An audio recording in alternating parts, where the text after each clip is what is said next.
Hello, this is Beth Breeze, Director of the Centre for Philanthropy at the University of Kent. I'm delighted to welcome our third and final keynote speaker, Professor Ilana Silber of the Department of Sociology and Anthropology at Bar-Ilan University.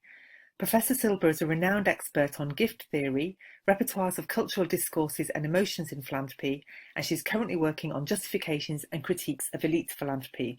So we couldn't be more delighted to have her as our final keynote speaker. Over to you, Ilana. In pre-corona times, it was common custom to start a public talk by saying how pleased and grateful one is to be here. As things stand now, I am not sure I can say that, of course, as I was very much looking forward to come and visit the Center for Philanthropy at Kent University, and would have certainly preferred giving this talk in real presence, meeting and discussing face to face.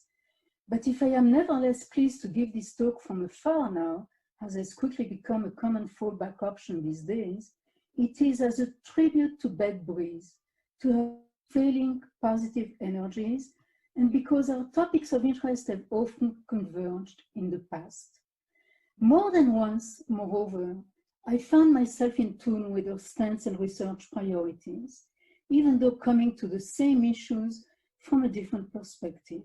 One, I need admit, is less directly geared to matters of practical and public policy, if certainly not indifferent to these as either scholar or concerned citizen.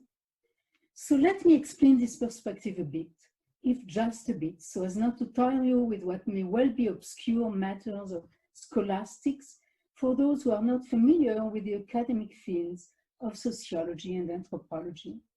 My own style of work combines comparative historical and cultural sociology with a long tradition of research on the gift, inflected by the legacy of Marcel Maus's classic essay on the gift from 1924. My main focus of interest, moreover, is what I call public giving, what happens to the gift when oriented to and expressed in the public sphere. And it is from such a perspective that I'm trying to make sense of a phenomenon which I know has also preoccupied quite a few researchers and practitioners in the field of philanthropy, namely a mounting wall of criticism and suspicion of elite philanthropy, or as I prefer to call it, mega donors and mega giving over the last decade, and even more so in the very last couple of years in particular. My idea, however, is certainly not to claim that the world of mega philanthropy is perfect, that none of it deserves criticism, or that it is the only and necessary solution to our ever-expanding social problems and aspirations. But I do converge with some recent trends in anthropology and sociology that ask to stop busying ourselves with exposing only the evil, darker sides of social life, and call to make place for researching the brighter, good, and positively creative. I am referring to Sherry Ordners, Mary Holmes, and so on. While a stance of suspicion and debunking or unmasking is sometimes legitimate and, alas, often warranted, it need not be deployed in a quasi-automatic, pervasive, and ideological fashion, nor in a way as to occlude and even undermine the better and more generous sides of mankind. Which is why I also side against diverse brands of either classical or contemporary critical sociology that adopt a stance of unmasking and suspicion as the one and only way of reaching for a hidden social reality, and why I choose to rather take inspiration, in contrast, from the pragmatic sociology of critique and justification in particular, a theoretical approach rooted in the early work of Boltanski and Thévenot of the late 1980s, but now leaving its imprint on many fields of research, which encourages us to explore the plurality of value principles which actors on the ground tend to mobilize when criticizing or justifying themselves and others in situations of public dispute in particular. Applying this to the realm of mega philanthropy, right now the target of much public debate indeed, the aim should become thus, ideally, to listen to all sides, be these donors or their critics and related actors, such as recipients, mediating professionals, public officials, and opinion makers of various sorts, and explore their own ways of criticizing and justifying themselves and others, rather than allowing researchers to adopt a stance of automatic, standard critique and suspicion, least of all one selecting mega donors as its privileged target of criticism. Within the limits of this brief talk, however, I shall only invite us to take a closer look at what I see emerging as a broad and diverse repertoire of critiques of mega philanthropy. It is also one shot through with dilemmas, ambiguities, and contradictions, I shall argue, ending up generating a no-win, damned if you do, damned if you don't syndrome, which I am still searching for more ways to better conceptualize. All of which is brought here in the spirit of leading to a better understanding of the current debates around philanthropy, as well as contributing to the study of conceptions and practices of public giving in past and present societies. There are many important questions entailed which I shall not be able to address here. For example, what kind of critiques are voiced by who precisely, when, and in what circumstances? Second, are they the same and equally intense in different countries and parts of the world? Third, there have been critiques of big philanthropy before, so how does the current wave continue or differ from previous ones in the history of philanthropy? Fourth, how can we explain the current mounting role of criticism? And of course, we cannot but ask ourselves if and how the current pandemic might have affected, may still affect the critical configuration at hand. This is only a brief talk, however, and work still very much in process in any case. So forgive me if I shall be able to give only a taste of what has turned into a rather complex project, still far from complete. For a touch of humor, I find it useful to take clue from the following caricature, which appeared in the New Yorker just a bit more than a year ago on April 29, 2019.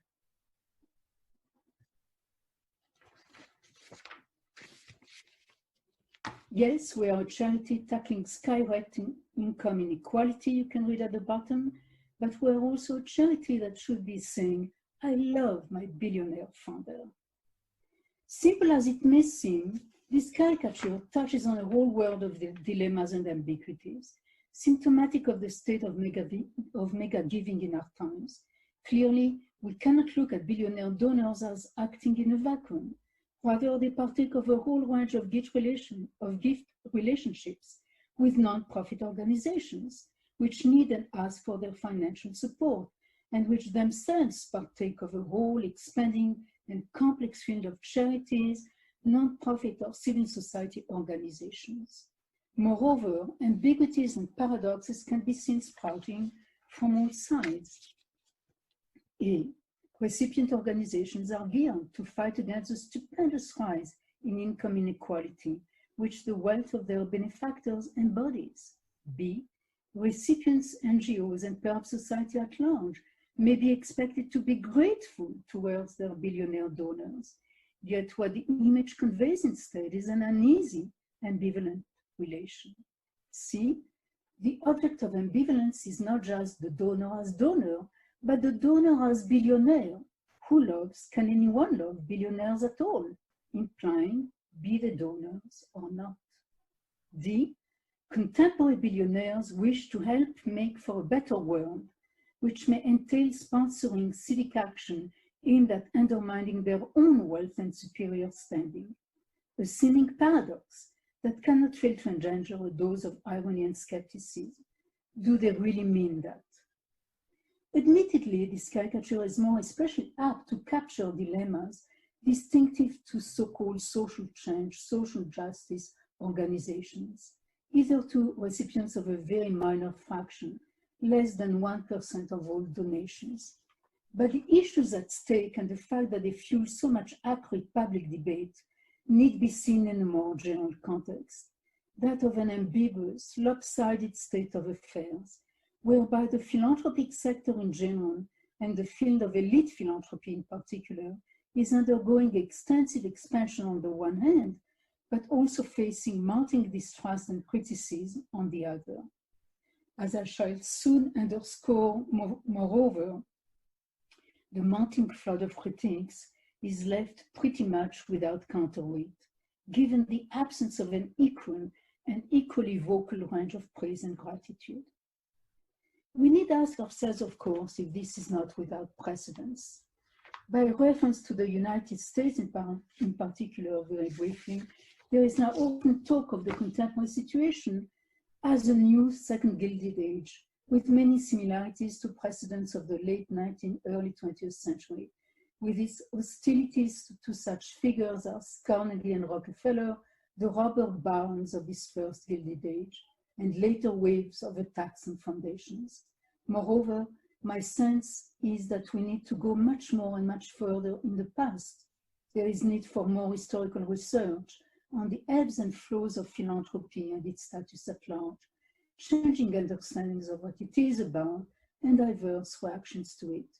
This is richly confirmed in recent work by Arthur Gauthier and Hugh Cunningham in particular, underscoring the need to contextualize philanthropy as a historically contested concept to which they call it an HCC, to which I would add an historically contested practice, HCP. Moreover, suspicions of gifts is not a new phenomenon. For a quick touch of gift theory, ambiguities and even hostilities such as surrounding mega giving in our days are not too surprising in light of a rich flood of research, starting with Marcel Mauss, but also much beyond him, which has highlighted gift giving as a complex and paradoxical process, sort of an often risky and intense adventure, which with often unanticipated implications. For a bit of self-promotion, I will only cite my own latest article, The Gift as Deep Play, a note on performance and paradox in the theatrics of public giving, which covers much of that ground. Yet, it is often general diagnoses of our age that are used to help explain both the expansion of mega philanthropy and its contested legitimacy, such as the weakening of welfare states, neoliberal conceptions and policy, aggravated inequality, stupendous concentrations of wealth in the very top percentiles, distrust of elites, experts, and authorities, an atomized public sphere, or the pervasive and uncontrollable impact of social media, factors often combined and englobed by reference to general notions of pervasive globalization, deregulated financial capitalism, and the upsurge of populist tendencies. To this, we need add the sheer growing visibility of elite philanthropy in the public arena worldwide. Mega donors and their latest traits, patterns, and policies of giving are quickly aired and scrutinized by all types of media. Further contributing to philanthropy's high profile is the rise of more assertive, high engagement forms of mega philanthropy, sometimes gathered under the umbrella of entrepreneurial philanthropy or philanthrocapitalism, as well as the part played by so-called philanthropy, philanthropic engagements of movie stars and other celebrities. To this, we need add a recent tendency to highly publicize dramatic gestures of individual philanthropic commitment, such as the Giving Pledge launched by Bill Gates and Warren Buffett in 2010, the Zuckerberg-Chan announcement in 2015 of their intention to donate 99% of their Facebook shares during their lives, or more recently, Jeff Bezos' unprecedented seeking of public input on Twitter on how he should best allocate his wealth, followed a few months later by the announcement of a massive donation to a politically controversial cause, the Dream US, and more since. Together with, and perhaps precisely because of this formidable rise in visibility and prominence, however, comes a huge ambiguity and ambivalence in the overall cultural and public status of philanthropy in general and elite mega donors in particular. Enough is to recall now the immediate flood of criticisms engendered precisely by some of the examples just mentioned, such as the Zuckerberg-Chan or Bezos announcements, or moving to a very different context, that of France last year in April 2019, the fury of critiques that arose in wake of huge donations offered by hyper-wealthy donors at the very apex of the luxury goods industry to help fight the fire that nearly destroyed the Cathedral of Notre Dame in Paris and contribute to its repair. In contrast, critics of mega philanthropy often start by opposing what they see as an automatic, naive tendency to praise, celebrate mega donors and their initiatives. Yet beyond the dramatic examples just mentioned, anyone following the expanding coverage of mega giving in either general or more specialized media, business and wealth magazines, philanthropy newsletters, think tank reports, applied and academic research, as I've done myself for a number of years now, would agree, I believe, that the bulk of such reactions and commentaries tend to entail reporting of two kinds mainly, either neutral, informative, or critical, combative reporting. Hardly ever do we encounter a tone of simply positive, full-throat praise of mega donors or acts of mega giving. This absence of praise, which is also an absence of explicit gratitude, tends to remain taken for granted and is seldom underscored as such, with some exceptions. This is perhaps because mere neutral informative report is seen as sufficiently positive, an increase in public exposure, or because praise is not considered professional in the world of journalistic news, leaning to highlight bad news, problems, crime, scandals, rather than good news, or simply that we live in times where praising is not cool, while shaming is rampant. At any rate, interviews with donors in several countries have by now documented their feelings at being misinterpreted and having to surmount suspicion or even hostility. I have myself written it on that, and as well as Beth Breeze and others. Some mega donors have also reacted to that in a more public fashion. For example, John Arnold took initiative to react in writing to the attacks and vitriol lashed at him and malevolent, distorted renderings of his personal biography and philanthropic activities at a time when he was one of the three biggest benefactors in the United States in 2014. Many other mega donors have been under attack, and I wish to gather more systematic data concerning how, if at all, they reacted in explicit public fashion. Any help with that, most welcome. And while critique may be valid and warranted at times, it has expanded to such an extent that many in the nonprofit world fear that it is engendering a toxic atmosphere that may simply deter donors from giving at all, thus also endangering the very survival of many worthy projects and organizations and even civil society at large on both a national and international level. So certainly we are far from a situation of automatic pervasive praise of donors, as argued by more than a few prominent critics posed to save us from a supposedly delusional trusting attitude. As stated in the Irish Times more than 10 years ago already, almost the only people who say philanthropists give because it is the right thing to do are the donors and the recipients.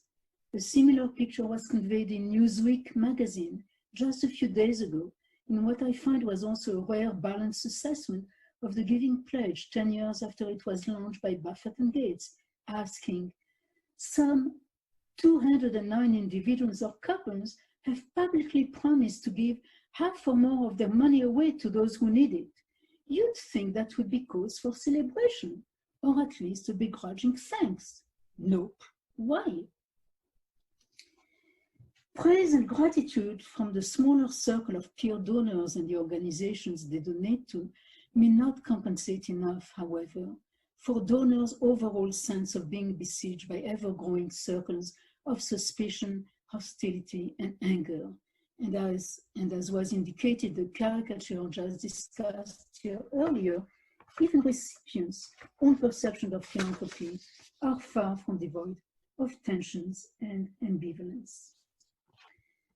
Given what was said above, it shouldn't be surprising that a rich list of critical texts, be it books, articles, research reports, or shorter statements, can be rather easily compiled from a variety of sources, academic, journalistic, think tanks, etc.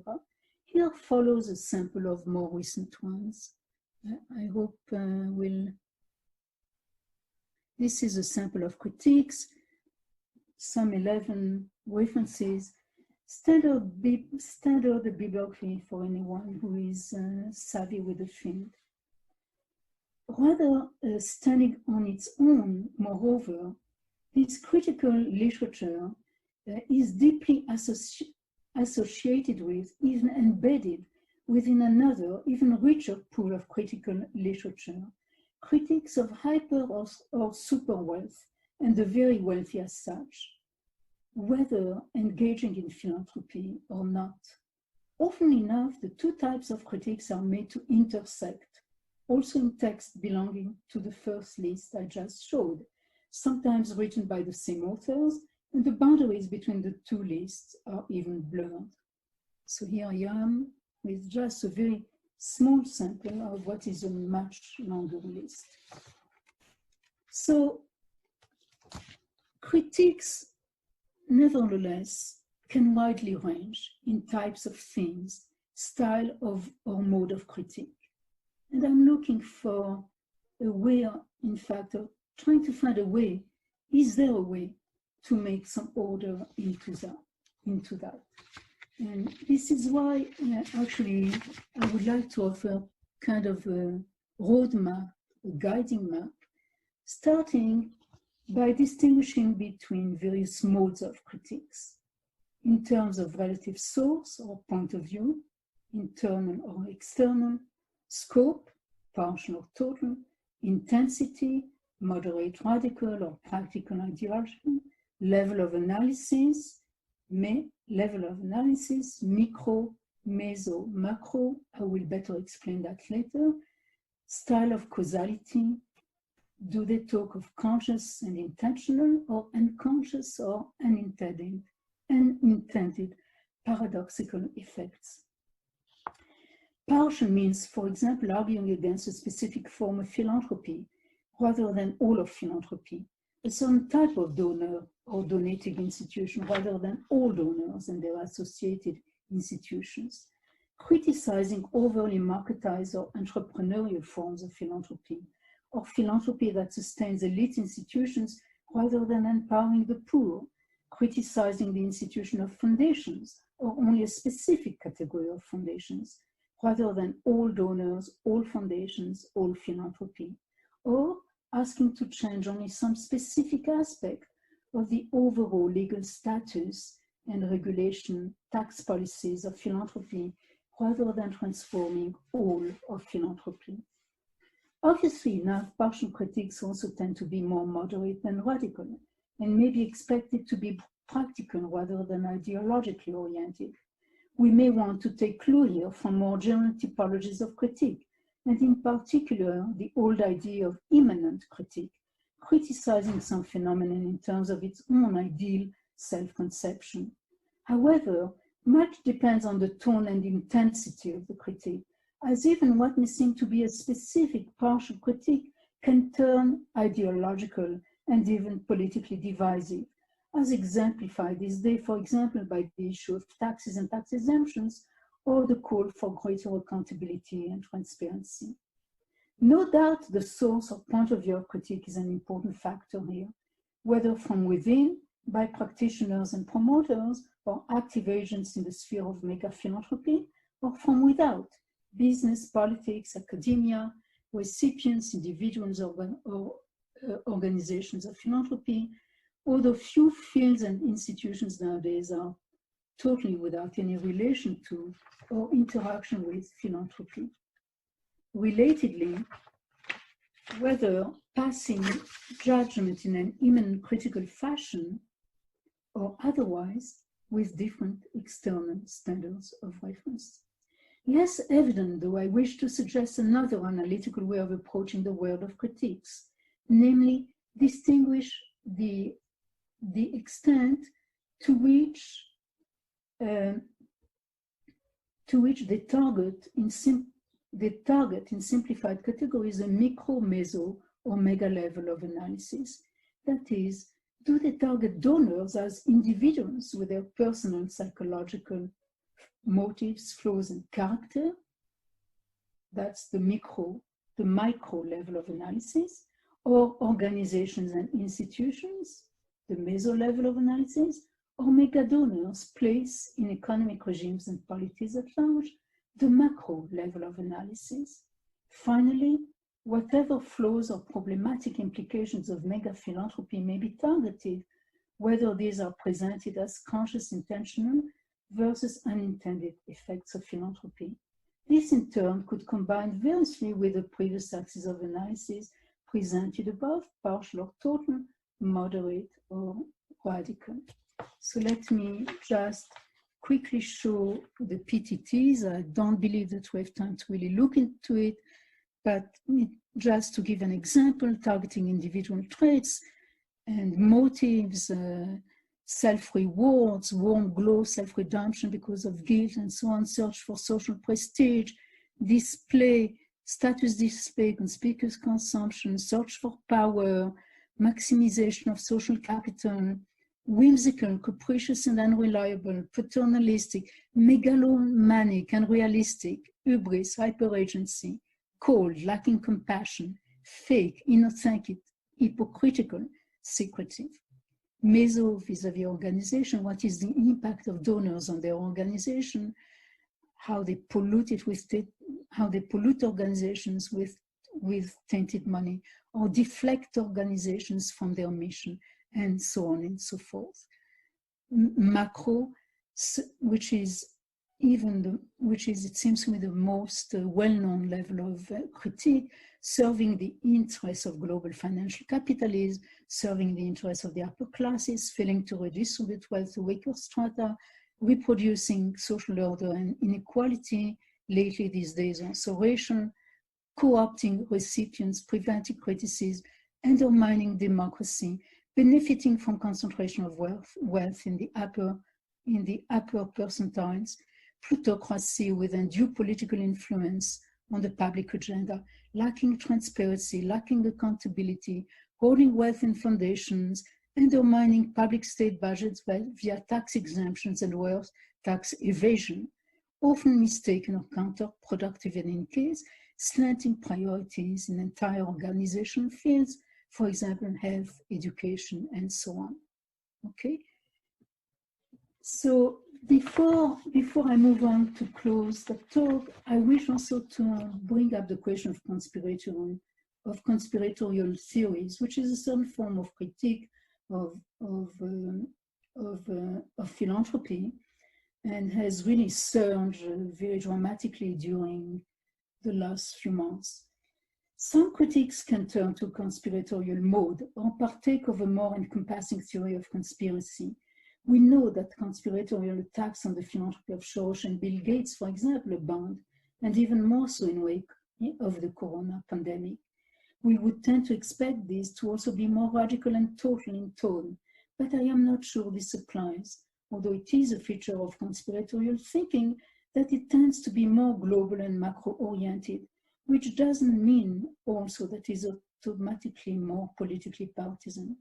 In the conspirational mode, for example, perceived social problems are all part of a conscious, intentional manipulation by mega donors, but some parts in the overall scenario may be played by sub-agents who are not conscious of it and play into it. Obviously enough, arguments of different kinds can combine. The more acrid and hostile the tone, the more we might expect critiques of all different levels of arguments to combine and become more total and radical. So where actually does this bring us to? very briefly stated, mega donors end up very often in a no-win situation, blamed whichever way they choose to go, and its contrary, above all for either giving, and even giving too much, or not giving enough, wanting to do too much good, save the world, or not doing enough, being overly status-oriented and ostentatious, yet also secretive and non-transparent when trying to give in a discreet and anonymous fashion. Donors are also blamed for giving in the wrong way or to the wrong causes, giving to elite cultural institutions rather than to the poor and needy, or to social change and social justice. Yet even when giving to social change or social justice, they are blamed for flexing personal power, pushing personal or partisan agenda, undermining democracy or being hypocritical, because not engaging truly radical transformation, revolution, not challenging the macro-social order at large and their privileged position in it, not cutting, in other words, the branch upon which they stand. To make it clear, I do not intend to frame wealthy mega donors as victims terribly in need of help. Notwithstanding the massive dose of accusations and even shaming they have been facing, they still are enjoying a position of vast personal wealth and privilege. Still, I hope to have sufficiently indicated that what is of interest here is not that much a personal or even a class-based practical and existential problem, not even one only with frightening implications for the non-profit world of charitable organizations, but an even broader, sweeping cluster of dilemmas worth a serious theoretical effort of macro-cultural and sociological interpretation. In this last regard, it is worth noting, there is also an interesting, more purely intellectual and theoretical conundrum at stake. Much of critical theory, such as heavily influenced by Bourdieu's theory of practice in particular, drives at debunking donors' giving as a strategy or mechanism of accumulation of social and symbolic capital, also plainly facilitating their ongoing spiral accumulation of economic capital and then again social and symbolic capital. Yet by feeding into suspicion of mega donors, critical theory actually also undermines donors' pool of symbolic capital and thereby their very own argument. The more suspicion of donors there is, the less convincing it becomes to claim that giving is motivating and propelled by the search for symbolic capital, unless you assume that donors are deaf and blind, incompetent to hear and see what is happening in the world around them, which no one, I am sure, would dare assume these days. Thank you. I think I will stop here.